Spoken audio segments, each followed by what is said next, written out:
Welcome back. Africa must ensure that it achieves growth that translates into job creation. Well, these are the words of Carlos Lopes, Executive Secretary of the Economic Commission for Africa at the United Nations. He spoke to the SABC during the sidelines of the AU summit in Addis Ababa last week. He says Africa needs skills to embark on its project to industrialize. Lopes spoke to our foreign editor, Sophie Mokeona. Africa has been posting very good performance in terms of growth, but the problem is that growth sometimes doesn't have any quality. What I mean by that is that you can have growth that will allow for internal consumption to expand, but if you don't create jobs, if you don't have good distribution of that growth, and it's not going to be sustainable.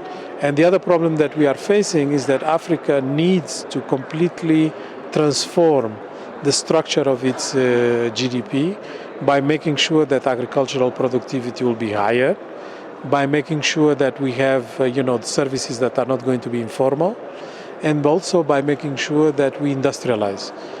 What we are seeing is the opposite. We are seeing lack of value addition to our commodities.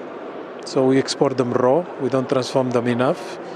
We are seeing manufacturing value addition, which is the way we measure industrial output, going down rather than up.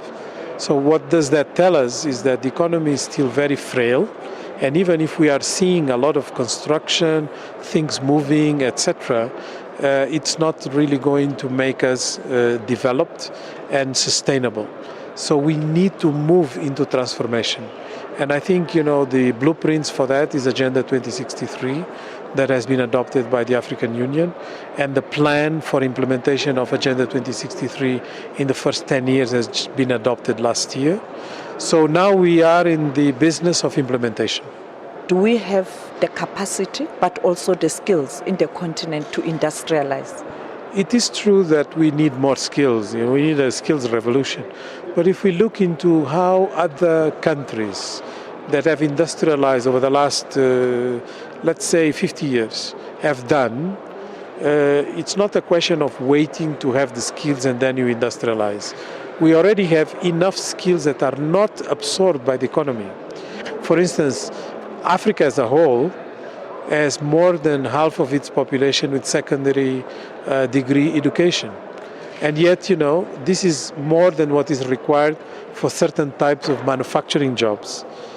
So you have a lot of frustration of people that already have some degrees, not necessarily very skilled labor, but they have the potential for that are not finding the jobs.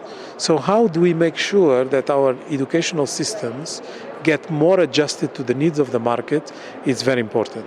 For instance, we need less people in social sciences, with all due respect, and I'm from the social sciences area, than we need, for instance, engineers.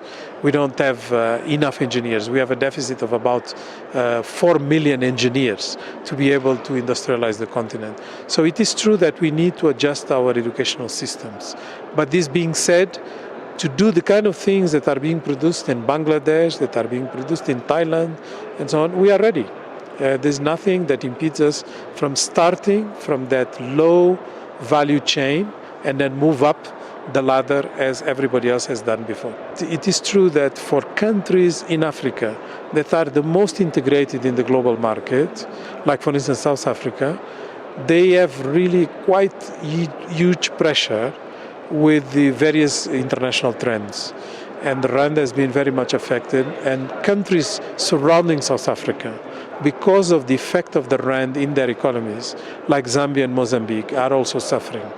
Other countries have a different type of challenge. Like for instance, in the cases of Nigeria and Angola, it is the huge depression coming from oil prices that has affected their currencies. So it is a global phenomenon. It's not just happening in Africa. It's happening all over emerging markets, and it is related to the fact that there is a recessive global economy right now, and because of that downturn, there is a bit of suspicion on the markets, and it is reflected in the exchange rates. That's the head of the United Nations Economic Commission for Africa, Carlos Lopes, talking to the SABC there last week.